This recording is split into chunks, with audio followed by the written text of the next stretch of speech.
Welcome to VladTV. We have Memphis owned LaChat in the building. LaChat, what up, girl? And I'm back. LaChat, you back. You killed it last time with Vlad. Not too many people get these return engagements right away. Yeah. So you did your thing last time. I feel special. Okay, before we get into it, I gotta ask you this. That name, it's a fly name, LaChat. It just kind of rolled off the tongue. Where did that name come from? I really don't know. That's what I was trying to think. I started off calling myself Octomo, and then I was calling myself Cha-Cha, and then my real name Chastity, so I think I just started saying Chat. And then I know where the LA come from, so many LILs everywhere. So I didn't want to do that. So I made the LA, made it pronounced the same, but spelled different. And so it's still pronounced LaChat.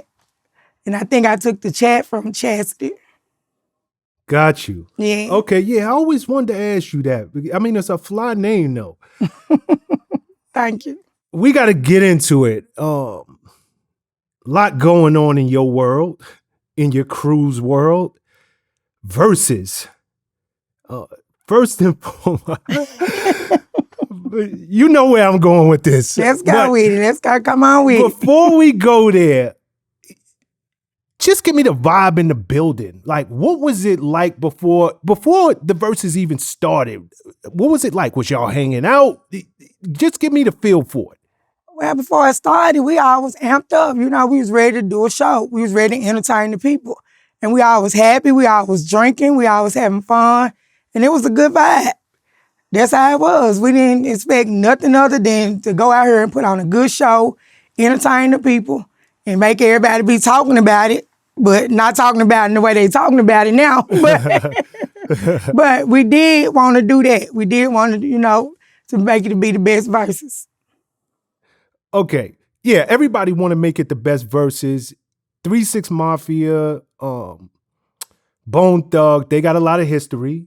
It's a little rocky at times, but from what I understand, everybody was cool. Like backstage, did y'all get to interact with them at all? Did you get to go and hug them and what up? I ain't seen you in years. Like, what was that like? Well, when it first started, we didn't get to see them, But we didn't think we had to do all that because we already been doing shows with them over the years and stuff, So we really didn't think that we had to go meet and greet, We all thought it was just all love, which it is all love, but, we'll talk about it.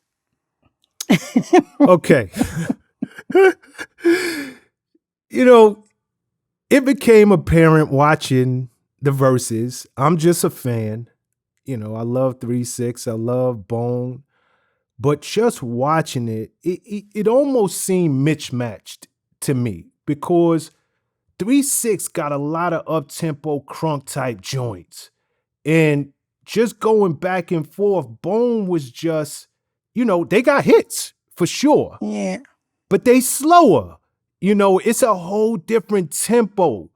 So where was you first and foremost? Are you standing on the side of the stage? Are you up there feeling the energy? I know how it felt as a spectator, but how did it feel for y'all being right there in the middle of it?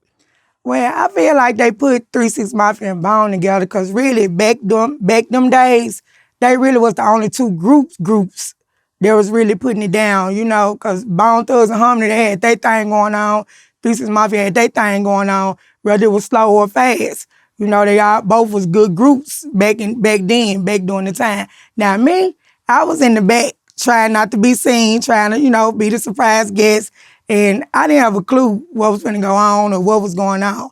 But I was in the back and then all of a sudden I heard somebody say, Chat, they fighting. I said, they doing what? Wait a minute. So, who thinking this? I'm in the back, Pat in the back. The back was full of people. Y'all think it was a lot of people up front. It was way too many people in the back. So, I'm like, they doing what? So, I come up running in. I'm talking about people just going everywhere, crazy. So, I was like, what they trying to do? They trying to fight. Keep in mind, I wasn't on stage. I'm too busy trying to hide in the back. trying to be the special guest. I'm back there drinking on the Ciroc and everything. I'm really back there having myself a good time. I ain't expecting none of the chaos. So I get up there, I'm really thinking like, nah, what they doing? I'm thinking that it's a little breakup fight. And like, oh, well, Bizzy threw something in juice. I'm like, for real? Oh, man, they flaws. They showing out in front of the cameras. We been doing shows with these folks and, it was just a big chaos. I did not know a fight went on until I got really after the show and I went back to my hotel room and I got on the internet and I started looking and I said, wait a minute, all this went on? Wait a minute. I'm like, I'm back here hiding, trying to be secretive. My group up here fighting. So it's a good thing that I wasn't up there because I ain't gonna lie. I would have been fighting too. You'd have been in it? I promise you, they would have been getting hit with microphones and everything. We ain't with all that. I'm just gonna keep it 100. So it was meant for me to be in the back. So you telling me when all this went down, you literally had no clue what was going on? No clue. I'm like the person that come after the fact. I come and I'm thinking that it was just broke up from, how people be finna fight and they holding you back type stuff. That's all I thought because I'm like, oh, what they doing? What they want to do? What's going on? All the time, my whole broad and broke out. I didn't even know. So I'm like, oh, they trying to fight. Oh, they wrong for that. They showing out they flaws. I had no clue that it went down like it went down. Damn. Gangsta Boo, she was like, her and DJ Paul was on the side of the stage, on their side. It's not like they crossed the line. And they didn't violate. And they were, according to her, she was like, we was waltzing, kind of like slow dancing on the side of the stage. She didn't think that it was offensive and they didn't do it in a way to try to be disrespectful. It wasn't offensive. That's what we like to do. Memphis people, we like to have fun. We like to make things interesting. We like to pick a little bit, but we didn't think that it was going to make somebody mad.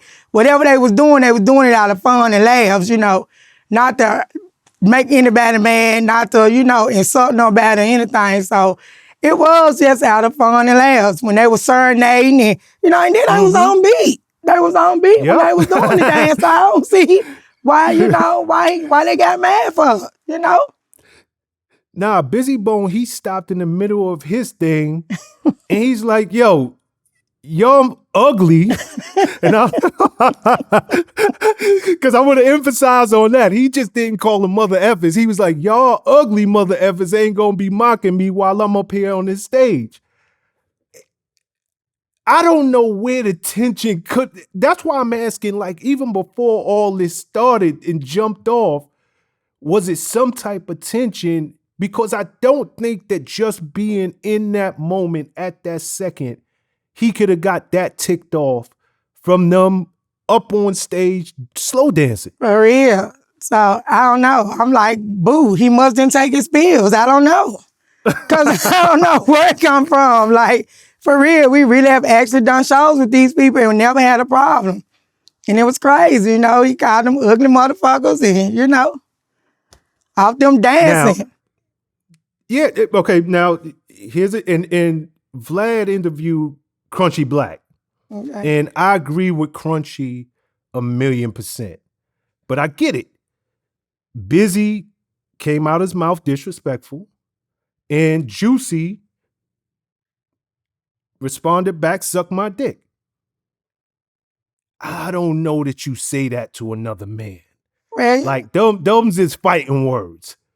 The comeback is real. He say what he want to say. He said what he said and did what he said. It ain't no rules in what to say. When you get to calling somebody ugly motherfuckers and all that, you got to be ready for the comeback now. It ain't no rules in the comeback word.